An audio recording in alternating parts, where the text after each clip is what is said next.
சென்னை மணப்பாக்கத்தில் நடைபெற்ற திமுக 4ஆம் ஆண்டு சாதனை விளக்க பொதுக்கூட்டத்திற்கு அருகில் இருந்த மின் கம்பத்திலிருந்து மின்சாரம் எடுக்கப்பட்ட வீடியோ வெளியாகி பரபரப்பை ஏற்படுத்தியுள்ளது. மேலும் குறுகிய சாலையில் பொதுக்கூட்டம் நடத்தப்பட்டதால் போக்குவரத்து நெரிசல் ஏற்பட்ட நிலையில் வாகன ஓட்டிகள் கடும் அவதிக்குள்ளாகினர். புதுச்சேரியில் கஞ்சா விற்பனையில் ஈடுபட்ட பிரபல ரவுடி ஐயனார் என்ற ராஜதுரை உட்பட 5 பேரை போலீசார் கைது செய்தனர். தொடர்ந்து அவர்களிடமிருந்து 1/2 கிலோ கஞ்சா மற்றும் கத்தி ஒன்றையும் போலீசார் பறிமுதல் செய்தனர். செங்கல்பட்டு மாவட்டம் சூனாம்பேடு அடுத்த ஜமீன் துறையூர் பகுதியில் அமைந்துள்ள பழமை வாய்ந்த எட்டியம்மன் கோயிலில் யாகசால பூஜைகள் நடைபெற்றது. தொடர்ந்து யாகசாலையிலிருந்து கும்ப கலசங்கள் புறப்பட்டு கோபுரத்தில் உள்ள கலசத்தில் புனித நீர் ஊற்றப்பட்டு பக்தர்கள் மீது புனித நீர் தெளிக்கப்பட்டது.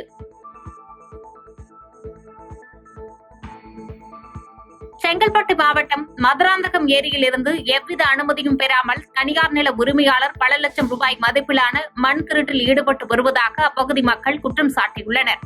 மேலும் சட்டவிரோதமாக மணல் அள்ளுபவர்கள் மீது தகுந்த நடவடிக்கை எடுக்க வேண்டும் எனவும் அப்பகுதி விவசாயிகள் கோரிக்கை விடுத்துள்ளனர்.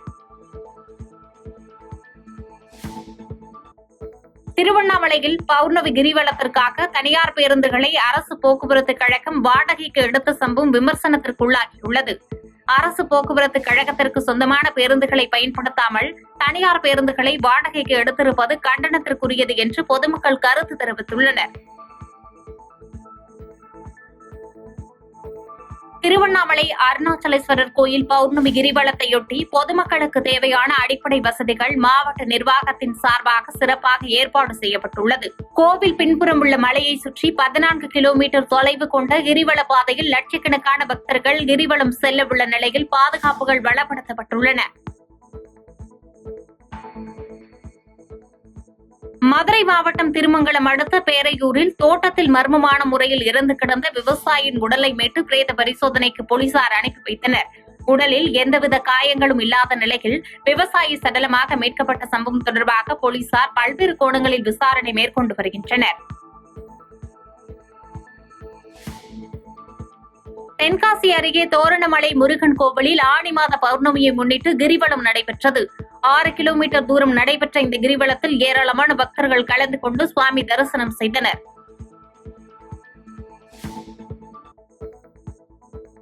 சென்னை ராயபுரம் பகுதியில் இயங்கி வரும் துணிக்கடையில் 65,000 ரூபாய் மதிப்பிலான துணிகளை திருடிய 2 ஊழியர்களை போலீசார் கைது செய்தனர். கைது செய்யப்பட்ட குரு, கார்த்திகேயன் ஆகிய இருவரையும் நீதிமன்றத்தில் ஆஜர்படுத்தி போலீசார் சிறையில் அடைத்தனர். கள்ளக்குறிச்சி மாவட்டம் உளுந்தூர்பேட்டை அருகே உள்ள குன்னத்தூர் கிராமத்தில் சரிவர குடிநீர் விநியோகம் செய்யாத ஊராட்சி நிர்வாகத்தை கண்டித்து கிராம மக்கள் காலி குடங்களுடன் சாலை மறியல் போராட்டத்தில் ஈடுபட்டனர்.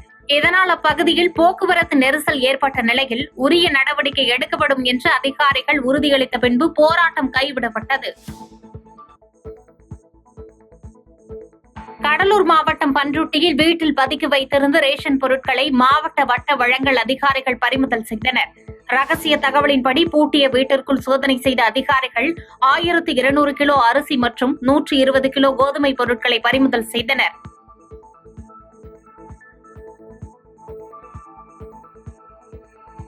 விழுப்புரம் மாவட்டம் மேல்மலையனூரில் அமைந்துள்ள பிரசித்தி பெற்ற அங்காளம்மன் திருக்கோயிலில் 108 விளக்கு திருவிளக்கு பூஜை சிறப்பாக நடைபெற்றது. இதில் ஏராளமான பெண்கள் கலந்து கொண்ட நிலையில் அம்மனுக்கு அர்ச்சனை செய்யப்பட்டு தீபாராதனை காட்டப்பட்டது. திருவண்ணாமலை மாவட்டம் ஆரணியில் பேருந்தில் ஏறிய பயணியிடம் செல்போன் திருடிய 2 வடமாநில இளைஞர்களை போலீசார் கைது செய்தனர். புகாரின் அடிப்படையில் சிசிடிவி காட்சிகளை ஆய்வு செய்த போலீசார் ராமு போத்ரஜி, ரவிதாஸ் பூர்வகோட் ஆகியோரை கைது செய்து சிறையில் அடைத்தனர். நீலகிரியில் அமைந்துள்ள கர்நாடக பூங்காவில் மஞ்சள் நிறத்தில் பூத்து குலுங்கி காட்சியளித்த ஆர்கிட் மலர் சுற்றுலா பயணிகள் ஆர்வத்துடன் கண்டு ரசித்தனர். மஞ்சள் நிறத்தில் நடனமாடுவது போன்று காட்சியளித்த இந்த மலரை சுற்றுலா பயணிகள் புகைப்படம் எடுத்து மகிழ்ந்தனர். ஹலோ அண்ணா, என் பேர் கிருஷ்ணகுமார். நான் கோயம்புத்தூர்ல இருந்து வந்திருக்கேன். இங்க கர்நாடகா விசிட் பண்ணியிருக்கோம். இங்க ஃப்ளவர்ஸ் எல்லாம் நல்லா பியூட்டிஃபுல்லா இருக்கு, கலர்ஃபுல்லா இருக்கு. இங்க வித்தியாசமான ஃப்ளவர்ஸ் எல்லாம் நிறைய இருக்கு. ஆர்கிட் ஃப்ளவர்னு ஒன்று இருக்கு, அது பார்க்க ஏஞ்சல் மாதிரியே இருக்கு. சென்னை எர்ணாவூரில் ஓரணியில் தமிழ்நாடு திட்டத்தின் கீழ் திமுக வட்ட செயலாளர் சொக்கலிங்கம் உறுப்பினர் சேர்க்கையில் ஈடுபட்டார். ஒவ்வொரு வீடாக சென்று பொதுமக்களை சந்தித்த அவர் திமுக சாதனைகளை எடுத்து கூறி உறுப்பினர் சேர்க்கையில் ஈடுபட்டார்.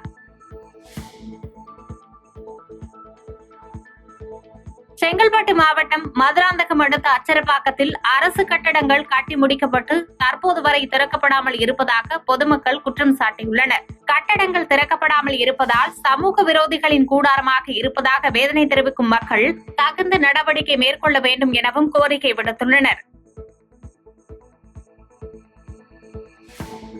சுதந்திர போராட்ட வீரர் வீரன் அழகுமுத்து பொன் 315வது ஜெயந்தி விழாவை ஒட்டியே தூத்துக்குடி மாவட்டம் கோவில்பட்டியில் அமைந்துள்ள அவரது மணிமண்டபத்தில் பலத்த போலீஸ் பாதுகாப்பு ஏற்படுத்தப்பட்டுள்ளது. பல்வேறு அரசு கட்சிகளைச் சேர்ந்த பிரதிநிதிகள் மரியாதை செலுத்திய நிலையில் 1500க்கும் மேற்பட்ட போலீசார் பாதுகாப்பு பணியில் ஈடுபட்டுள்ளனர்.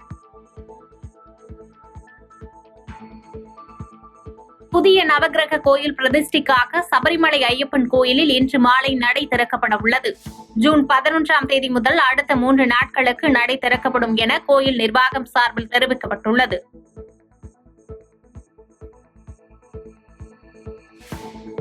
திண்டுக்கல்லில் உலக மக்கள் தொகை தினத்தை முன்னிட்டு விழிப்புணர்வு பேரணியை மாவட்ட ஆட்சித்தலைவர் சரவணன் கொடியசைத்து துவக்கி வைத்தார்.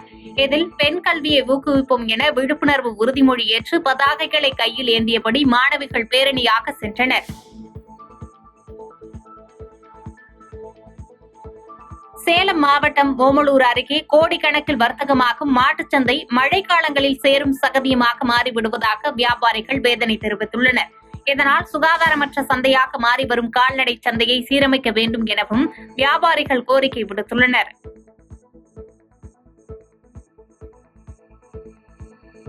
கிருஷ்ணகிரி மாவட்டம் ஒசூரில் அமைந்துள்ள பிரசித்தி பெற்ற பிரித்யங்கரா கோயிலில் குரு பூர்ணிமா சிறப்பு பூஜை நடைபெற்றது. ஆடி மாத பௌர்ணமியை முன்னிட்டு நடைபெற்ற இந்த நிகழ்ச்சியில் தமிழ்நாடு மட்டுமின்றி ஆந்திரா, கர்நாடகா உள்ளிட்ட மாநிலங்களிலிருந்தும் ஏராளமான பக்தர்கள் கலந்து கொண்டு சுவாமி தரிசனம் செய்தனர். சேலம் மாவட்டம் காடையம்பட்டி ஒன்றியத்தில் 100 நாள் வேலை திட்டம் வழங்க கோரி மாற்றுத்திறனாளிகள் முற்றுகை போராட்டத்தில் ஈடுபட்டனர்.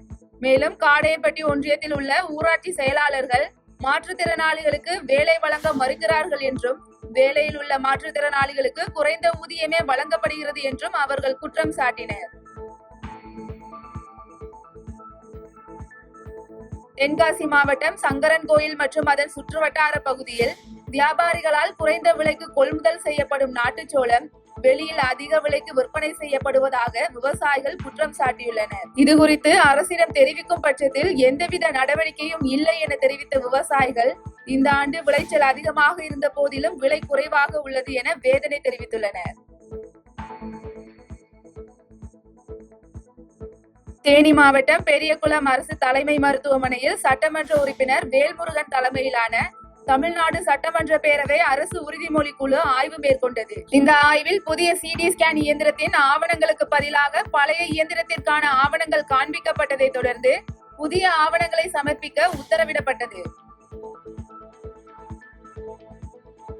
நாகை மாவட்டம் பால்பண்ணேச்சேரி வட்டார போக்குவரத்து அலுவலகத்தில் காவல் துணை கண்காணிப்பாளர் இமயவர்மன் தலைமையிலான லஞ்ச ஒழிப்புத்துறை போலீசார் சோதனை மேற்கொண்டனர். இந்த சோதனையில் கணக்கில் வராத 1 லட்சம் ரூபாய்க்கும் அதிகமான பணத்தை பறிமுதல் செய்த லஞ்ச ஒழிப்புத்துறை போலீசார் இதுகுறித்து விசாரணை மேற்கொண்டு வருகின்றனர்.